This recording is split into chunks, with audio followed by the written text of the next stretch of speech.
£1,000 signing from Newcastle on deadline day last March was preferred to Paul Bodin at left-back. Paul Allen was again missing from the squad through injury. Shrewsbury included winger Austin Barkley, who was released by Swindon at the end of last season.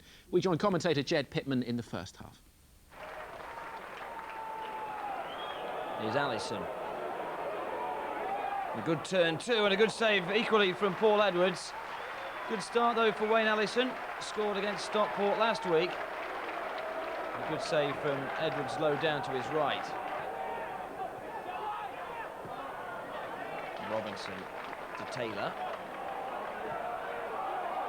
And Allison remains onside. He's only got the keeper to beat. Oh, and he lost control completely, allowing Edwards to make a comfortable save. Barkley, the Swindon player, of course, McMahon shadowing him along with Culverhouse, and McMahon in very late indeed on the former Swindon man, and he's going to get shown the yellow card for it as well. It's Steve McMahon. Possibly got the ball, but certainly a strong challenge down by the touchline. Taylor making the run. It was now for Martin Ling, who tries a shot, and it's stopped on the line by Seabury. No thought of a hand. Robinson's free kick, and Allison again is away here. Good chance for Wayne Allison. Good save, and now O'Sullivan. And O'Sullivan misses the best chance of the first half for Swindon. Here's Culverhouse. Swindon continue to dominate the game. Shrewsbury hardly got into the Swindon half so far. Here's Robinson. Good effort from Robinson. Well, wide the target in the end, but the longer this defence the Shrewsbury hold out, the more often Swindon are going to have to shoot from distance.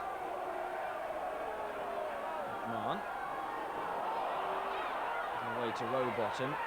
Now Taylor. Shrewsbury, a rare attack. Defended magnificently throughout the game.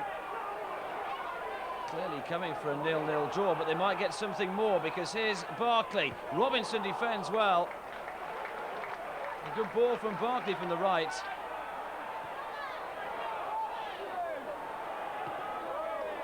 Half cleared this time by Paul Evans. Desperate defence now as the game goes on. Here's Drysdale. Finney. And in the end, just touched back to his goalkeeper accidentally by Dean Spink.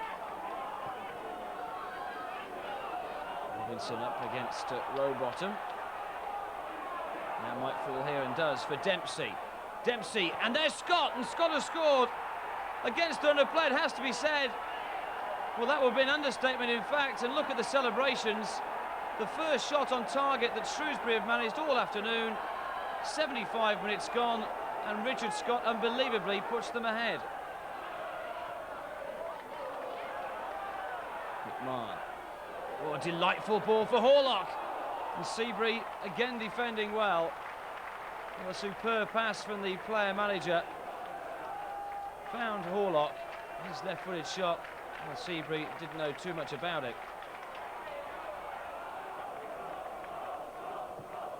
Culverhouse with the free kick. Let's throw the dice almost, this for Swindon Town now. Are they going to protect that unbeaten home run? Well, possibly not. That's another good save from Edwards. He's had a great game. Ty Gooden denied on this occasion. Well, he just hasn't been Swindon Town's day so far, and time rapidly running out. Gooden beaten to it by Taylor, and now there's a break on here. It's 3 against 2. It's Antrobus through here. Could be 2-0, and now surely Rowbottom, and unbelievably it gets away from him. But 2-0 would have been an absolute travesty for Swindon Town. Mark, a rare defeat there for Swindon Town.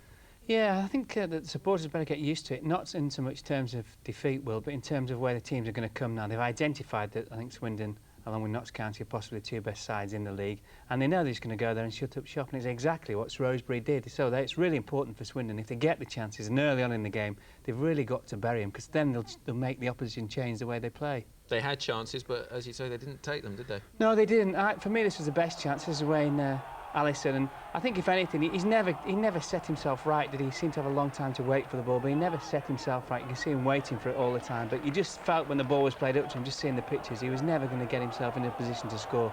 And that, if he'd have scored then, I think that would have opened the floodgates as far as Shrewsbury were concerned. But Shrewsbury themselves got a goal and seemed almost surprised to have got it. Yeah, I think, as Jed says, it was virtually maybe the first or the second shot on target. Robinson's unlucky because he climbs really well for the header. Then he makes a super tackle, but he's bundled into. I think it's Dempsey's cross, and it's a good finish. It's just a typical breakaway goal. There's not really a lot, I don't think, that Swindon could do about it, because no matter what standard the opposition are, they will always get a chance against you. Good cross by Dempsey. And if anything, I think Drysdale gets caught there slightly ball watching. The guy nits in front of him. But generally, it was, I think, what, 2 shots on goal in the whole game, Shrewsbury? Now, one of the advantages of a player manager is that he can lead from the front, and I think you've pulled out of the game a couple of incidents that show some refereeing inconsistency. Well, yeah, I mean, totally inconsistent. I mean, that looks just the intent of Steve McMahon going into the tackle, and he's caught the lad, and it's a foul, and it's cautionable. Now here, I think it's actually an outstanding tackle, and I've had the benefit to see it in slow motion. It's a super tackle, this. He flies in fine, but he gets the ball first, and then he goes through the player. And yet the referee gave a free kick against McMahon. I tell you what, Will, if that had been away from home, he'd have sent him off.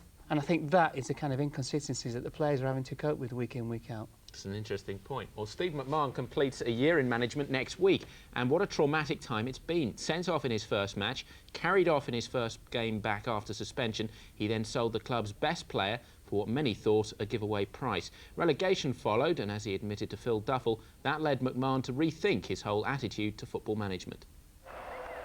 Steve McMahon's second successive Manager of the Month award. Not a bad way to mark his first anniversary in charge. But the former England midfielder knows there's no time for resting on his laurels. It'll give me no satisfaction at all if I get 2 Player of the Month and we don't get promoted. I might as well put them Manager of the Month in the bin. As far as I'm concerned, they'll count for nothing.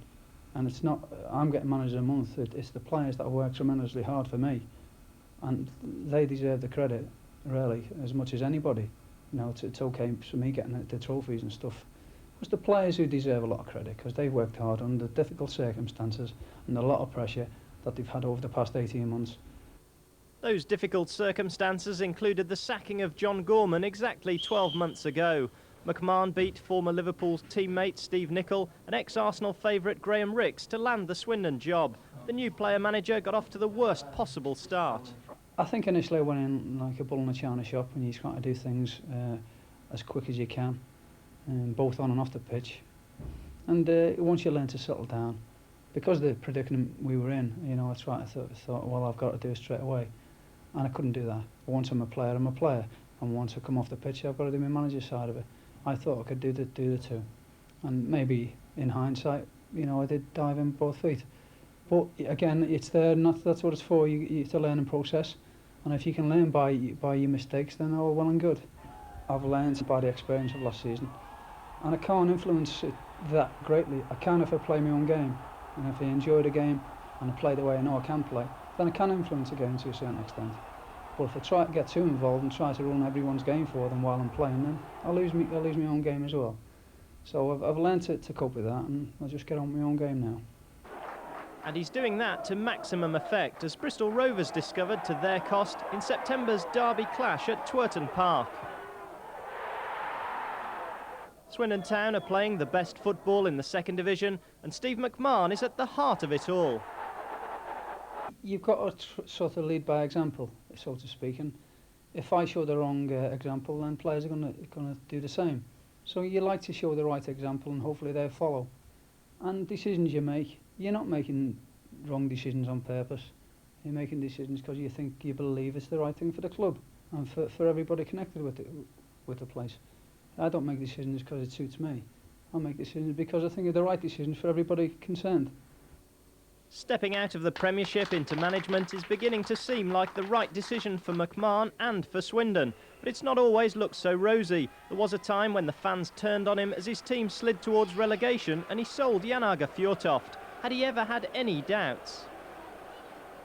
None at all, not at all. I've loved it. Even at bad times, I love coming to work every morning. I love getting involved with the players, and I'm enjoying it even more so. And I'd like to think I'm a bit loyal. I'm a loyal person. If I get treated right, then I'll give the same back.